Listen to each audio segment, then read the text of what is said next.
All right, let's get started. Okay, Grace, you're a grown up. So, what did you think you wanted to be when you grew up? Good question. And I used to think that everybody had a dream when they were little, but mine, I actually did have one.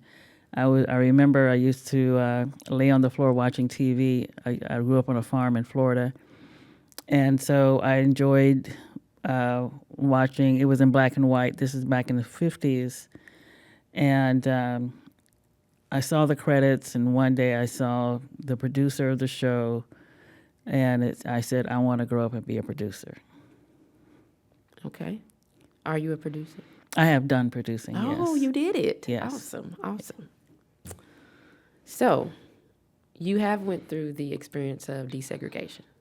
I grew up on Correct. a farm in Northern California outside of Gainesville, and this is back in the 50s. So I was born just before Brown v. Education. And of course, even though that was voted into law or at least in the Supreme Court, desegregation did not actually occur right away. In fact, there were still battles going on. And so I went to all black schools, as that had been going on for a long time in the Deep South.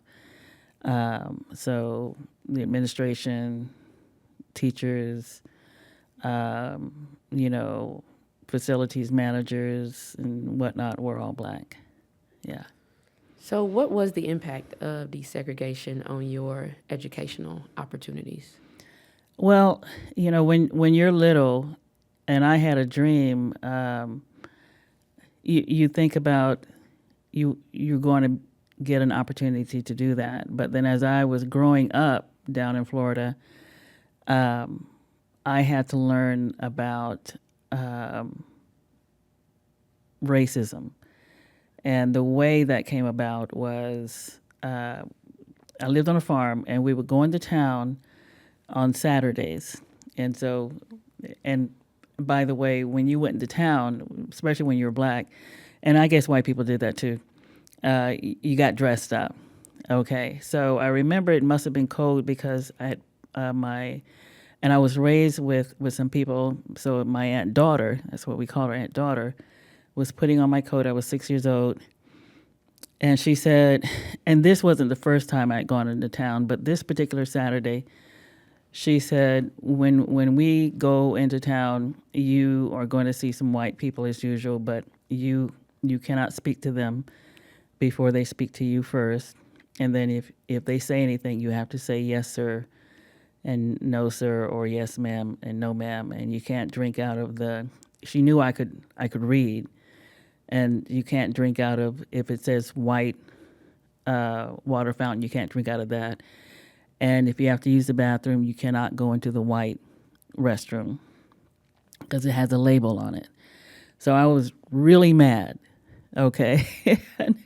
So, and so that began my journey into understanding that something was different.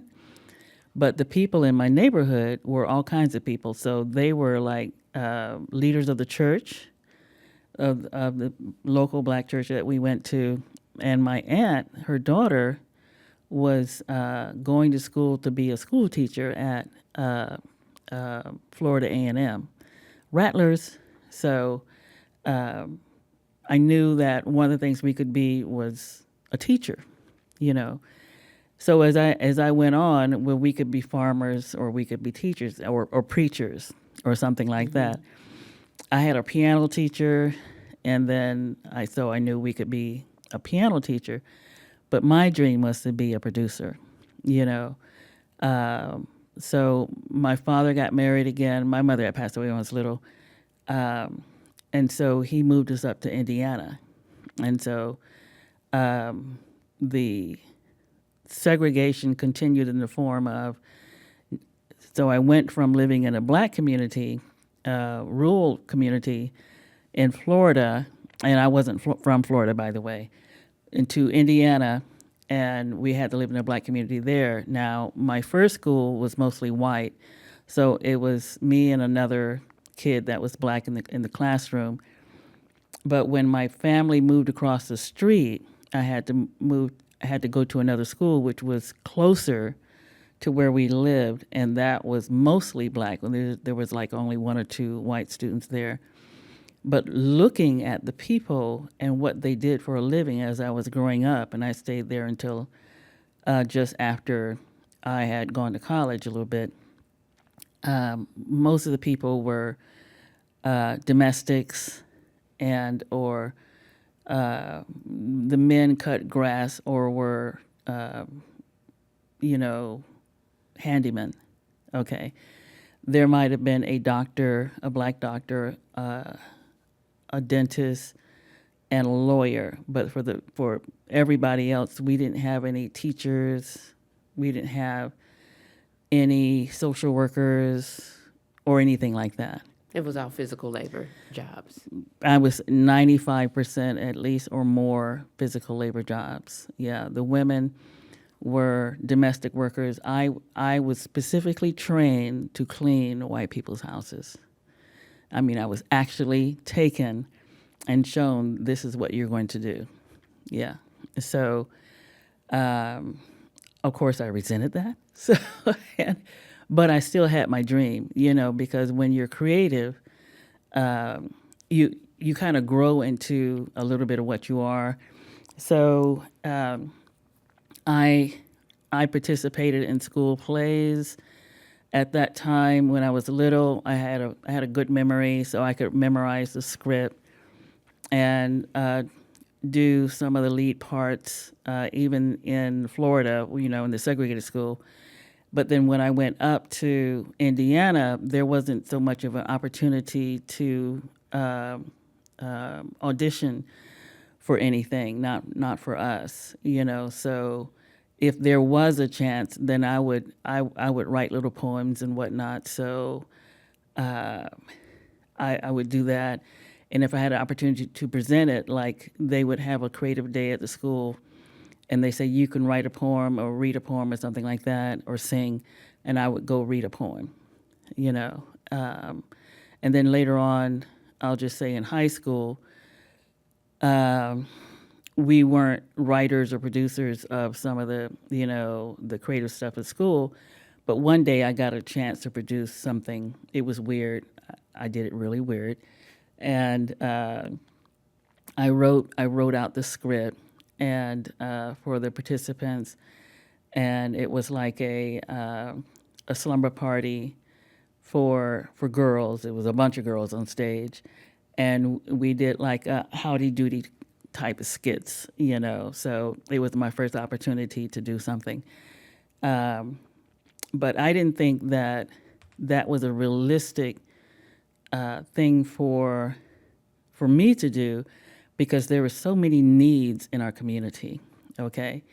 I mean, just like I said, the domestic work and the predominant handyman type work, grass cutters that our parents were doing, just seemed to be the limit of our opportunities. There was a couple of factories in town, and so back in the 60s, a lot of the students would graduate from high school, and a lot of the white ones would have an opportunity to say, well, I'm going to go work at Delco. Delco was the name of one of the GM plants in town. And then there was Chrysler, which was Chrysler. It was a transmission plant, and this was a small town in Indiana, mid-sized town. And then there was the steel mill. So back in those days, there were steel mills across the United States. And so people talked about working at one of the big three in town. There, of course, there were schools, but when I went to school, there had not been a black teacher. So we used to, and now I'm rambling. Okay, so we used to. Okay,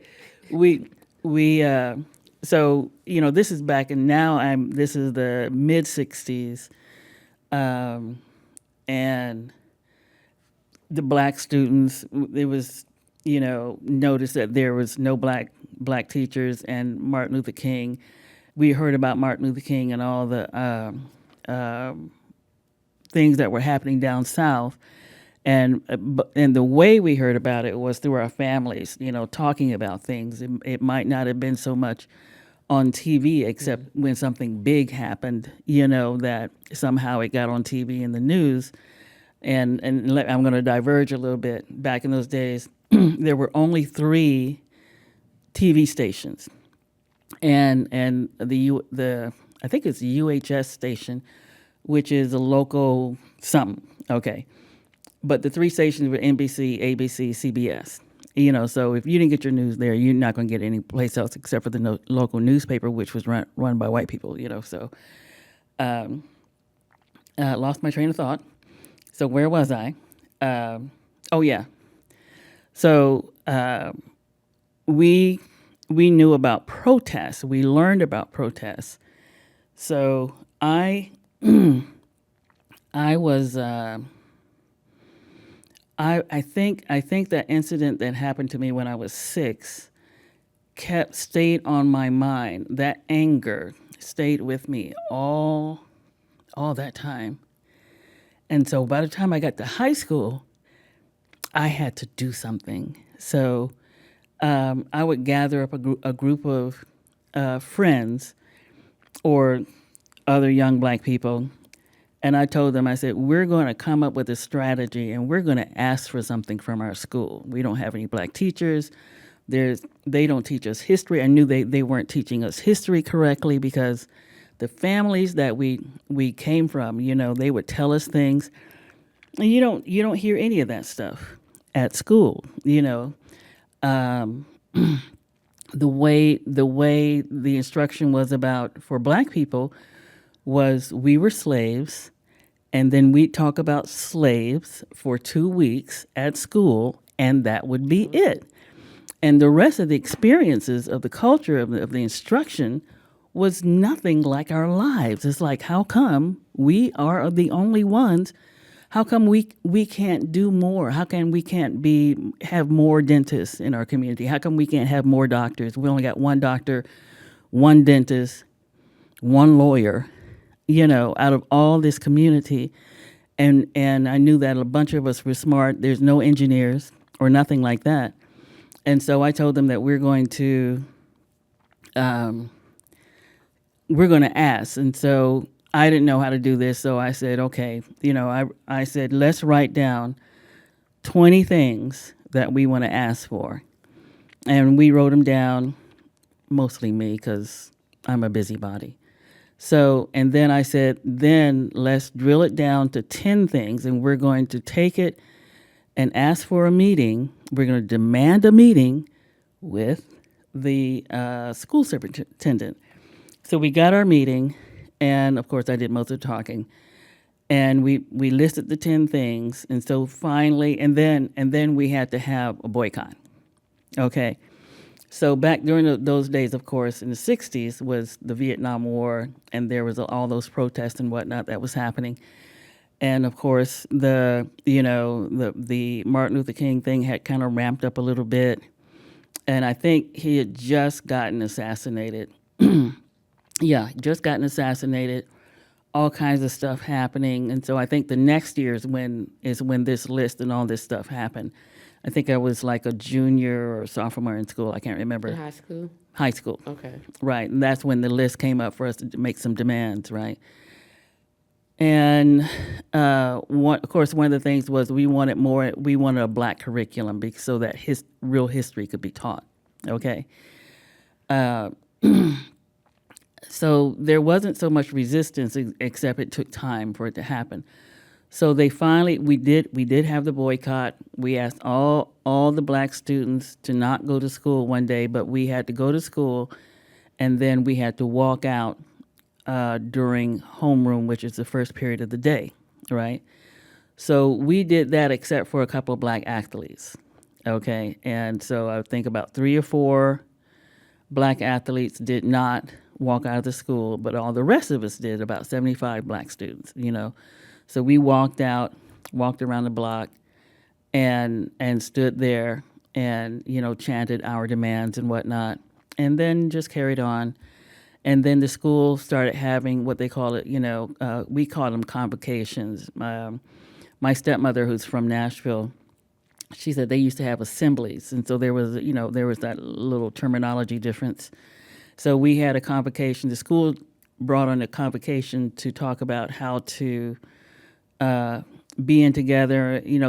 A couple of I won't call it. I hate to say the word riot. We call it uprisings occurred. And of course the police come in and beat a couple of heads and all that kind of stuff. But then they did finally the next year hire a black teacher, Mrs. Alsop. And what was your grade when she came? I was a senior. Okay, so were you already college bound at that point? I wanted to be. So I didn't know how. And you are college educated. Yes. So tell me about that experience as a black high schooler at a school where there's not a lot of people helping you. Like, what was your experience trying to get on that college route? Oh, thank you for that. Yeah, that brings to mind. So my family, so the family I left that had raised me down in Florida, the one lady, was going to college, and so I knew about that. But Florida A&M is an all-black school, HBCU. Now it's called HBCU. They didn't start using that term, I think, till the late 70s or something like that. But then when I went up to Indiana, very few people had a college education. And if they did, they belonged to sororities and whatnot. So when I was in junior high school, the black ladies who were like the Deltas actually would come around to our houses and pick us up and take us to their homes and talk to us about college and stuff like that. Okay. But the nearest universities were, a couple of hours away. Indiana University was 2 or 3 hours away. And then Purdue is a private university. It was like 26 miles away, but that's a private university. So I didn't know how to apply or do anything like that. Now, they were willing to help, but I think I was a little shy. And then I was confused and honestly just didn't know, you're young, don't know how to do crap. Excuse my French. Don't know how to do anything. And so my father had always known I was intelligent, and I always talked about college.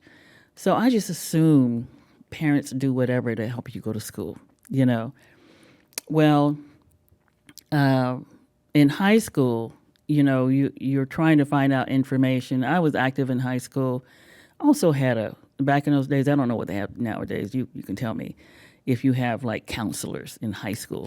Yes, I remember we had a high school counselor. This person helped me with my college applications, which colleges were in-state and what in-state tuition was, out-state tuition, scholarships. Wow. I mean, I had at least 2 people in my high school that I could go to in a given day about college questions. Now that's wonderful. I had a counselor.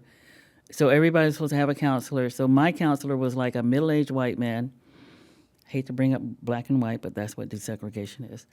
And so you always had to have an appointment with him, okay, at some point during the school year or your school term.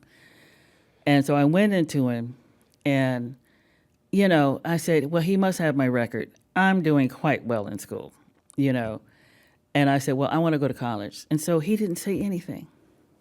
Like literally just looked at you? Just looked at me. Didn't say nothing. And I said,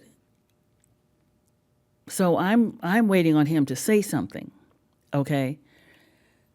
And he didn't say anything. So I said, okay. I got up and left, okay? So graduated from high school. And I think during it was during the senior year at some point. I think it was spring, because it had to have been spring break. There in our town, there was a satellite Indiana University school.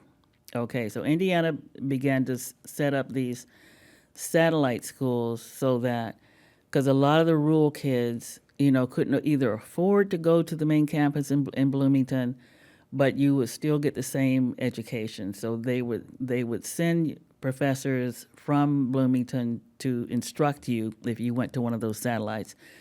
So in Kokomo, Indiana, there was a satellite school, and this guy from the school, this white man, came and knocked on our doors that spring break day, me and my friends, and he came to our houses and knocked on our doors and said, you are thinking about going to college. I said, I would like to go. He said, well, come over to IU, on Washington Street and go to college, So I said, okay, thank you, and that was it.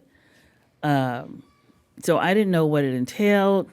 I didn't know if it cost money or nothing, because you just didn't know these things, But his kindness allowed you to follow that route. Because if he wouldn't have done that, all me and my friends, the ones who couldn't afford to go away to like Purdue or to IU campus, most of us started at what's called IUK.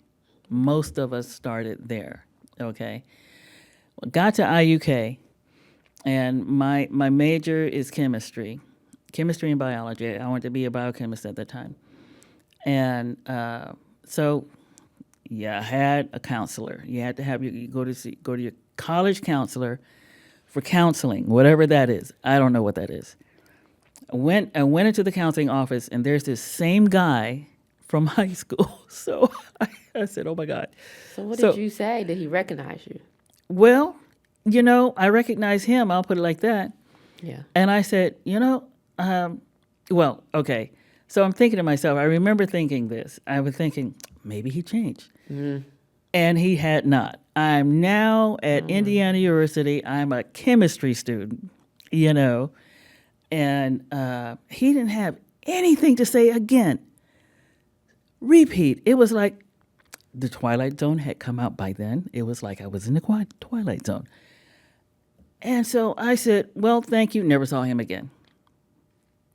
I did have questions. I needed help with financial aid. I didn't have no money to get to the next semester. So why ask him when I felt like he wasn't going to be on my side anyway? Right. I mean, you know what? You don't waste your time with people you kind of suspect are not on your side. Mm-hmm. You just don't. And I kind of got that when I was young. So a lot of us, there were older students there in upper grades, and they found out that some of us were struggling financially. We didn't know how to get no money to continue from semester to semester. So they sat us down and they told us exactly how to do this. And we did it, So, yeah. That's amazing. That's... I'm just thinking I didn't, you had to rely on people who had gone through what you had gone through. Right. As opposed to the people who are getting paid to help you go through this process. Because you're embarrassed, actually, it's like even though he came and recruited us to our houses, you're still embarrassed about asking additional questions. This is the thing I learned, you don't know what you don't know. And then you got that embarrassment thing going, where it seems like I should know this, but I don't know, and I don't know where to get information. I'm assuming that my parents know how to, know something. I mean, the day before I went to college, my stepmother, asked my father if he had everything ready for me to go, and he didn't. And later on, I resented him for that. Later on, I found out he didn't know what he didn't know either. So the resentment had to go away because I'm living life now, and I'm realizing there's a lot of things that if the information is not available to you, and that's what the whole concept of education is for, why don't people want a certain segment of society to know certain things? Because once you know, you know. Mm-hmm. Okay? Knowledge is power. And if you don't know, it slows you down. Okay? Well, there's other people. Now, desegregation is based on a certain segment of society, dominant society, mostly white people, manned by mostly white people who do not want to associate with black people and other people of color, or even I don't think they want to associate with poor white people, to be honest. And you knew this because of the way you saw them treated in the overall scheme of things. And they don't want you to get that knowledge because they had already had the experience of some of us getting knowledge and doing surpassing work. Right, then you might catch up and surpass. Yeah, or or at least be equal. Be equal. They didn't want an equal society. Which was the whole point of desegregation. And I'll tell you. After, and I also like to say I'm a historian as well.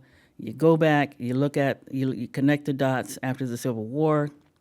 You see how the first laws were the vagrancy laws down south to try to hamstring freed black folks, who finally unkidnapped themselves, unenslaved themselves into tricking them to get back into enslavement. And so those vagrancy laws, the first things, that they had to come up with, to keep that power, keep that money flowing, and follow the money, right?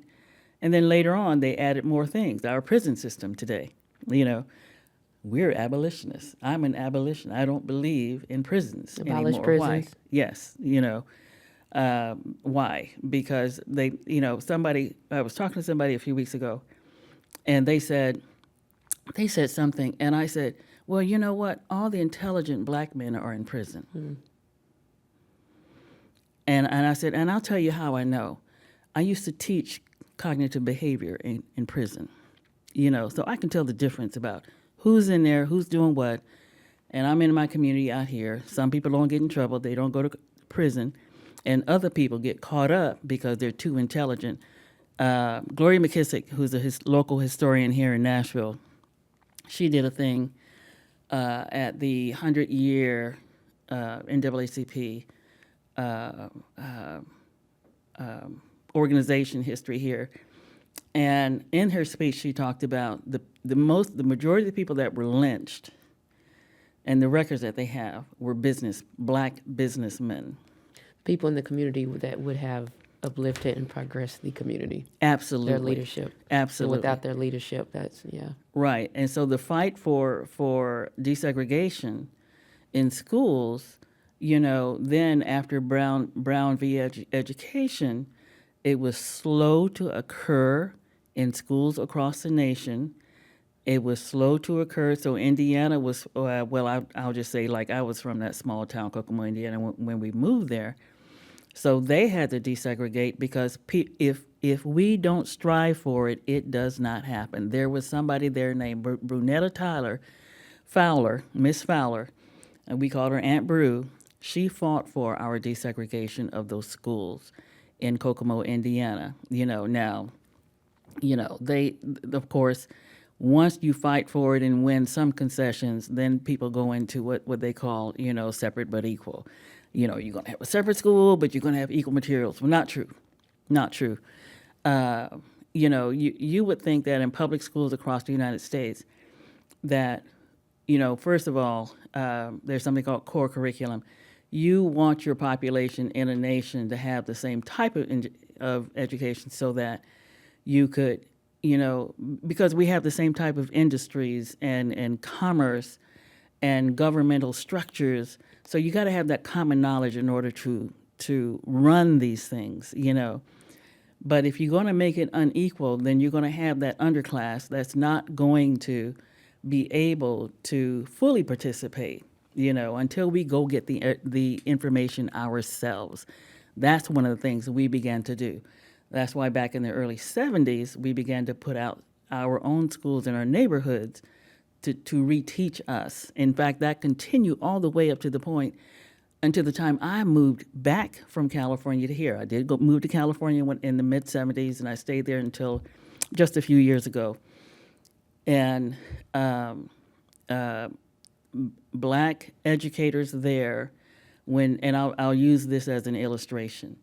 Music was taken out of the schools. Black students were suffering with their grades. Now the studies show that arts and music, as part of the education curricula, really does aid with grades, improve grades, even among stressed populations. Okay, so what they did, they came up with a concept to start a Saturday school, mostly for black students, okay, to teach them music. And it was low cost or no cost. And we averaged about 200 students per season at this school, and their grades did improve. You know, like I said, these were educators, and they were music educators as well. A couple of them were doctorates in education, et cetera. And so I volunteered with them for 12 years, and they taught me a great deal about what they had to overcome in becoming educators, what they saw in the schools along their ways. I left there, when I was there, they were like in their late 70s and 80s, okay? And I'm in my like 40s, late 40s, and I think I was in my, late 40s and mid 50s when I was participating with them. So they used that as an opportunity to re-educate our kids. And like I said, this is recent history because they said it's still going on. These are educators that talks about what the problem, the what do you call that?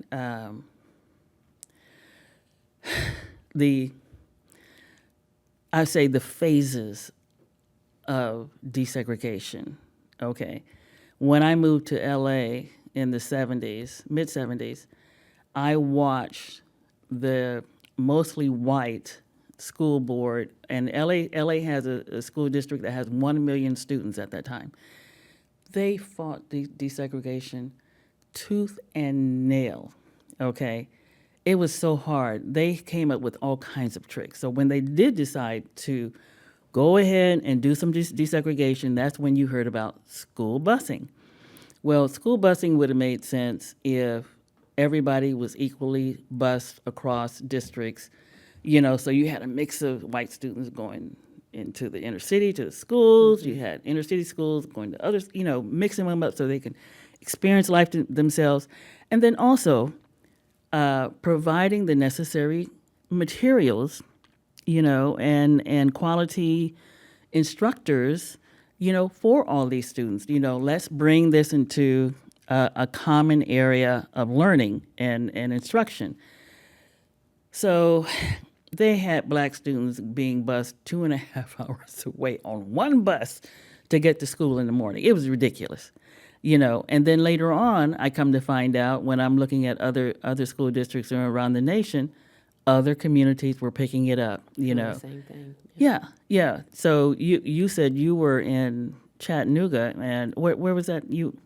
I was in Knoxville. Knoxville, and so your father had you guys go. I started off at the black high school. I mean, Knoxville is very, to me, I would always call Knoxville segregated because it's very like white side, black side. It's a little bit different now, but that's how I saw it growing up. And I went to Austin East, which is the black school, for first 2 years, and then they gave us an opportunity, because it was such a low-performing school, a low-achieving school, they gave us an opportunity, pretty much, I don't know if it was certain students, but they gave us opportunity to go to Bearden, which was a majority white school, out on the nicer part of town, and do some things that had happened. My family thought that would be a good idea for me, and so it was very drastic, the differences. I was just the remnants of of desegregation, segregation. There's still going on. I think I graduated in 2008.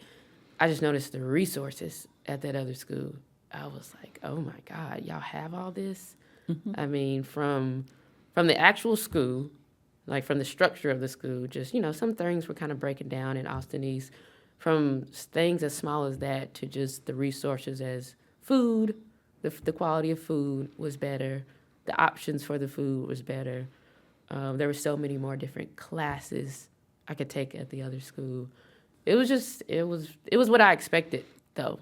I guess because I had just heard, and this is just something I knew to expect. I just expected. So yeah, it definitely followed students all the way into the 2000s.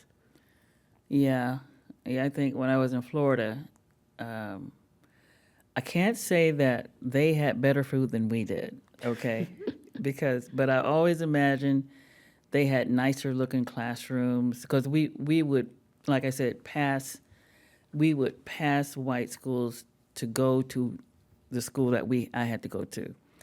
In the school I had to go to, so on the bus wasn't divided up into, going to drop people off at elementary, junior highs, and high schools. It was like we all went to the same school. One school in Gainesville, Florida. I think it was Duval something in Alameda County, Alachua County in Gainesville. And so the high schoolers were there, the junior high school, and then I was in elementary. And but we were, the elementary schools on one side, and the other bigger kids were on the other side. Lunch, so like I said, all the personnel were black, and so I had fabulous food, food. Like you said, later on, food wasn't so fabulous, because I went to, not to say people can't cook, but, we had some great cooks. I know one time we had steak, and in the 50s and 60s, so there wasn't no frozen food, and it was locally fresh and sourced, because I lived on a farm. Yeah, well, no one gets that now. Yes. But, and you said you graduated in 2008? I'm from high school. Oh, yes. From high school. So my granddaughter graduated from 2008 too, and the school they went to, Westchester, California, Westchester High School, the food was disgusting. I was one of those helicopter parents, I have to confess. So I would, I had a job where, I had the flexibility. As long as I got my work done, I'm like at the school. Yeah. And my grandson said, because I gave them money for lunch all the time. And I said, well, how's the food at school? I don't eat that stuff. And I said, why not? It's disgusting. I said, okay. I said, well, where do you eat? I don't eat. I said, you have to eat. So, I said, well, I'm all over school. I have not been to the cafeteria. Went to the cafeteria, looked at it, and I said, no, I cannot eat this stuff. Yeah, no one's eating that. This is in the aughts, 2000 and something. Okay. So, I said, well, where's the money? Like I said, well, LA had 1 million students. So what they did for inner city schools was oh, Lord have mercy.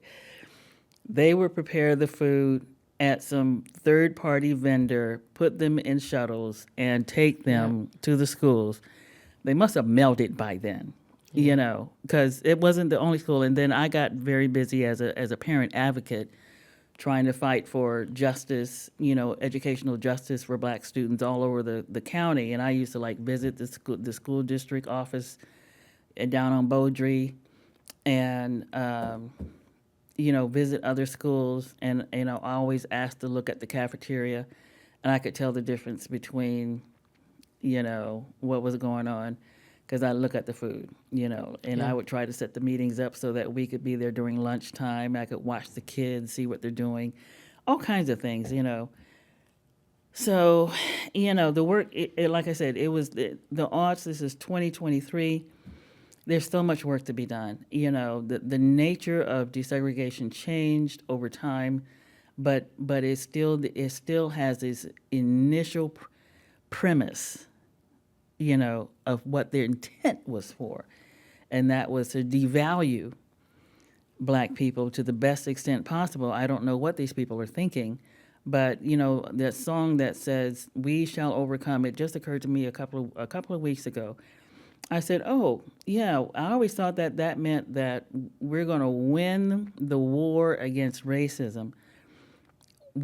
And I said, what I finally figured out was we're going to overcome the effects of racism.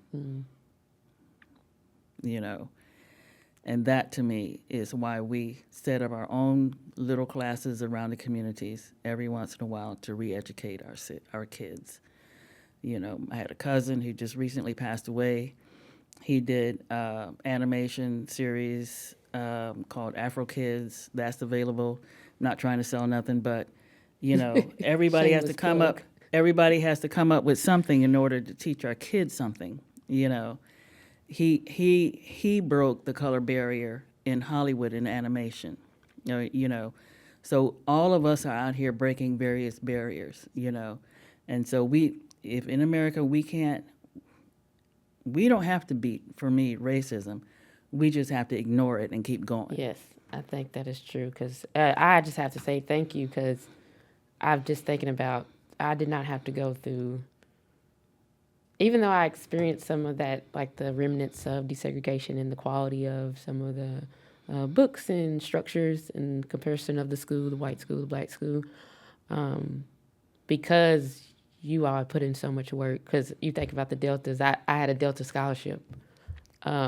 Cool. So this was just, that work had been done, so I did not have to go into a counselor's office to look at me crazy. Yeah. When I wanted to go to college, it was a kind of an easy process because there had been so much work invested into overcoming the effects of racism in their effort to keep people like you and me out of college.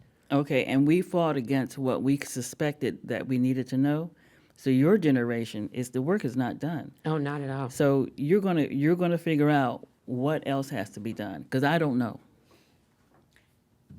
I was actually curious, and maybe either of you can answer. But Grace, if you were a student in high school today, what would the demands be that you made to the administration look like today? Oh, thank you for that. Yeah, that real history is taught, particularly the trajectory of achievement that Black people made from 1865 to 1875 specifically. What a rich history of accomplishment during that period. Not only were people freeing themselves from enslavement, but they thrust themselves in the areas that they had already been trained. They had trained themselves in, they had worked in, thought about, dreamt of, and so they were able to get out there and do everything they can to rise. You know, they won in politics, they won on the business side. A lot of them were making money hand over feet, and then they were blocked. The lynchings began. The arrests began, the stealing of the resources, the farms, the accumulations continued all the way into the 20th century and to now. Okay, Black people achieve something, somebody gets lazy and greedy and decides to take it away. You just asked a question, it went in one ear and out the other. I hope I answered it. You did fine. I'll remind you in case there's anything you want to add. Yeah, but so teaching, being free to learn, being free to teach the truth, not being afraid to teach the truth. You know, that helps everybody.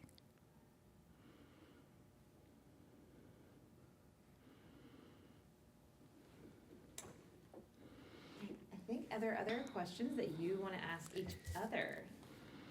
Okay, so tell me what college was like. What college was like? I went to University of Memphis. Oh, that's a good school. Yes. College to me was, I look back and think I should have challenged myself more because, you know, I feel like it's very easy to just go in there and do what they tell you to do. And I'm good at following directions. That is, to me, that's half of being a student. But I don't feel like you learn from that. In a school system, I think right now that we have it is just follow these directions. If you follow these directions, you do this, you do this, you do good. So I mean, that's what college was for me. I look back and I have some regrets for not challenging myself more, because I feel like I did just enough to get by and graduate. Even graduated with honors, but I still didn't feel like I challenged myself. So I would like to see more just outside of the box, like do this, get your degree, do this type of thinking, because maybe even just more radical. What about the instructors? And I don't know, you said that you had counselors and stuff. Did they mention anything like that? Was there college? Like, no. So that's the thing. College is like we were left to our own devices. I feel like I had a lot of support in high school, pushing me, motivating me to be better. And then once I got to college, I was like, wait a minute, this is all up to me. So in the community, though, like I was saying, I always wondered about if our community knew to push certain students or certain kids in certain directions, what that would look like. I will say there was some I think there was a little bit of picking and choosing over what someone else can achieve and what someone else can achieve, because I feel like I was always in these counselors were asking me to come to the office, like, you fill out this scholarship thing, fill out this, because they knew I was capable. But I think there were other people who were just as capable, but they didn't get that help and support that I did, because my grades were very good, but and I wanted to go to college. But I feel like they were kind of like some picking and choosing, like, okay, this is our star student, when all of these students can be star students if they are given that support and confidence. Yeah. Things like that. I was very fortunate to have a grandmother who was a Delta in education. She had a master's of education. It was education all the way in our family. So I didn't need to be honest, I didn't need a counselor. My grandmother was going to push me through there regardless. And then I didn't realize, you're so naive. Everybody didn't have that. Yeah. But somebody just expected. I mean, it was expected. I'm going to excel. And when you don't have that expectation, it's unfortunate. I saw some people around me that I wish you would have had my grandmother. So that's why we work in social work, so we can push people we see prospects. Yes. Yeah. Who have the least in life. Yes. And don't get that encouragement from their family, from the sources that you would think it would come from. Mm-hmm. So we're trying to desegregate mindsets. Yes, correct. Boy, I tell you. Desegregate mindsets. I like that. Wow.